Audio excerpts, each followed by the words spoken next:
बालेश्वर जिला बस्ता ब्लॉक अंतर्गत दूधहंसा आम गाँ चैरिटेबल ट्रस्ट तथा दूधहंसा बैशाखी महोत्सव कमिटर सभापति बालेश्वर शुल्क कलेजर अध्यक्ष घनश्याम विष्णुक तत्वावधान में एक सांबादिक सम्मेलन अनुष्ठित हो बस्ता थाना अधीनस्थ दूधहंसा पंचायतर दूधहंसा और जयपुर दुई गाँव में दीर्घ 3 वर्ष धरी महोत्सव पालित होता बेले चलित वर्ष नूतन नामकरण कर दूधहंसा बैशाखी महोत्सव आसंता 29 तारिखर शुभारंभ होता बेले मे मास 4 तारिख में उद्यापित हो 6 दिन धरी यज्ञ प्रवचन संध्या आरती नाम संकीर्तन संध्यारे प्रत्येक दिन सांस्कृतिक कार्यक्रम सहित बालेश्वर जिलार विभिन्न क्षेत्र में बहुमुखी प्रतिभाधारी को सम्मानित करने सहित मीना बजार मजा ने अंचलवासी एने सांबादिक सम्मेलन में उपस्थित श्रीजुक्त घनश्याम विश्वास समेत अपराह्न खबर कागजर संपादक बंशीधर जेना श्रीहरि प्रधान पुरुषोत्तम आचार्य सुरेश कुमार बेहेरा गौरांग साहू रमेश बेहेरा उपस्थित रही मत व्यक्त करथिले।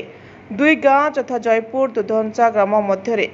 मां भगवती पंचमुखी हनुमान और पंचलिंगेश्वर महादेव मंदिर वार्षिक उत्सव यथाविधि पालित हेबो। घनश्याम विश्वास आम गाँ चैरिटेबल ट्रस्ट चेयरमैन ये दूधहंसा जयपुर ग्रामर आम मु अधिवासी अटो प्रेसमिट एक्चुअली आम गोटे ऑर्गेनाइजेशन ये अच्छे आम गाँ चैरिटेबल ट्रस्ट एथिरे प्रत्येक वर्ष भली ए वर्ष चतुर्थ पर्व आरंभ होची दूधहंसा बैशाखी महोत्सव 2024 आरंभ होची 29/4/2024 रु